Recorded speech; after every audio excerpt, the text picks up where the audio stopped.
Channel Need viewers, I am DS, your psychologist, and welcome to another episode on Channel Need. So this is another MBTI crossover to Tarot episode, and in this episode we're going to feature the INFP, which corresponds to the Page of Cups.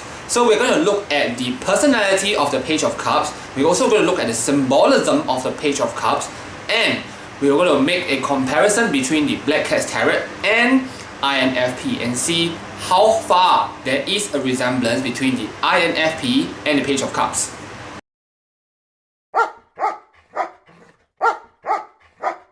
So to kickstart our episode, we're going to look at the personality qualities of the Page of Cups. So there are a lot of adjectives that describe the Page of Cups. First, we have optimistic.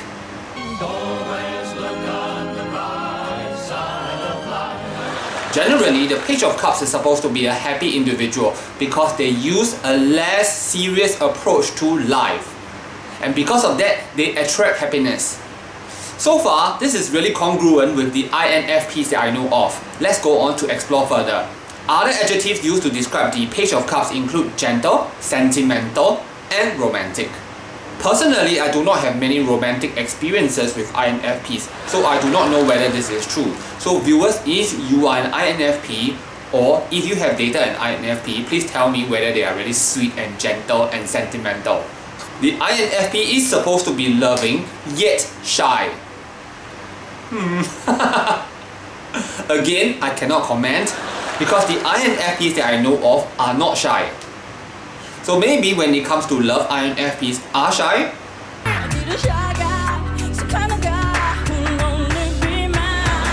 The Page of Cups is also supposed to be an individual with powerful imagination, and they tend to see something with new eyes. Personally, I believe that this is consistent with the INFP because the INFPs use NE, extroverted intuition. In fact, the Page of Cups is supposed to be a very intuitive individual. The Page of Cups has a lot of positive qualities, okay? They are blessed with creativity and vision. They tend to have plenty of habits and interests. This is also consistent with extroverted intuition NE. So far, there are no surprises. Let's look at the bundle of adjectives that are used to describe the Page of Cups that are not so positive. The Page of Cups can be a very needy person. They need to be loved, they need to feel special, and they need to feel listened to. I have dated an INFP once. I did find the INFP rather needy. So maybe this is true. I also found another thing that describes the Page of Cups. The Page of Cups is motivated to avoid conflict and pain. So as far as possible, the Page of Cups does want harmony between themselves and the outside world, and their friends, and their loved ones.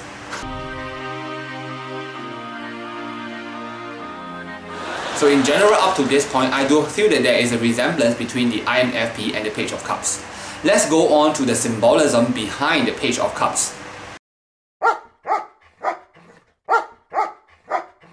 So here we have the Tarot card Page of Cups. As you can see, you will see a very young individual because the pages are actually the youngest of the lot. And if you have watched one of our previous episodes, you know that all the I something something P types, they are all pages in the Tarot series. So this picture of the Page of Cups is very interesting because the Page of Cups is holding a fish in his cup. What does this fish symbolize? So the fish is supposed to symbolize ideas from the subconscious and the spirit. In other words, I think this is talking about intuition. The blue hat of the Page of Cups is symbolic of the Page of Cups' calm nature. Are INFPs really calm? I am not too sure about this though, because the INFPs that I know of are not calm types. Now let's look at the clothing of the INFP. The INFP is donning a red fabric. This red fabric corresponds to passion. So the Page of Cups is an individual who is very passionate about life, and I think INFPs are also. So on the fabric, you also see a lot of floral prints. These floral prints suggest that the Page of Cups is actually an artistic and creative person. So on the background of this picture, you also see waves. The waves represent waves of emotions. So given that the sea behind the Page of Cups is really turbulent and wavy, This could also mean that the emotions of the Page of Cups is not well controlled. INFPs can sometimes be like this. They are exceptionally emotional at times. So here the symbolism behind the Page of Cups does not add further dimension to our understanding of the INFP. So let's move on to the Black Cat's Tarot. Now here on the screen you can see a very cheerful card. It's mostly yellow and orange, which represents optimism. So the Page of Cups is a very optimistic card in the Black Cat's Tarot. So whenever you receive this, you will feel very happy because it seems as love is coming your way. On the picture you see that the Page of Cups is now the Cupid. The Cupid is shooting an arrow at random people, making them fall in love. So here you can see the playful nature of the INFPs. So generally this is a good card, but I have one issue though. The Page of Cups appear to be firing the arrow at random strangers. He only wants people to fall in love. He doesn't know whether this will last. He just thinks that he's doing his job. He's happy that he's putting people together. However, this Page of Cups is immature, does not seem to care about compatibility at all, or whether the relationship lasts. So the arrow that the Page of Cups is firing can cause individual A and individual B to feel attracted to one another. However, can this relationship really last? The Page of Cups does not seem to care. The Page of Cups just thinks that he is doing a good job at this. He does not think long term. So in this regard, I think this is something that I can relate with when comparing with the INFPs. Sometimes the INFP is just too idealistic. Sometimes INFPs give me the impression that they do not look deeper. They do not consider consequences, or they do not consider long term. Even what they consider long term is not far enough.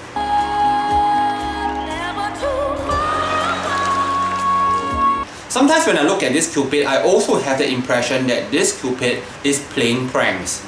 I don't know why. Maybe that's because I have the impression that INFPs like to prank.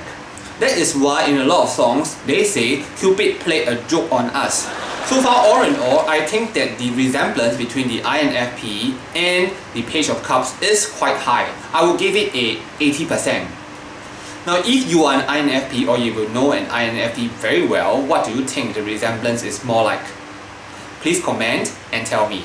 So the INFP is the 5th MBTI type that we have discussed in this MBTI and Tarot crossover series. And we hope that you really like this series so far. So down the road, we definitely will be featuring all the other MBTI types. So do stay tuned. If you have not subscribed, do consider subscribing so that we can bring you more MBTI and fun stuff. Okay, I'm going to sign off now and I'll see you in my next episode. Bye bye.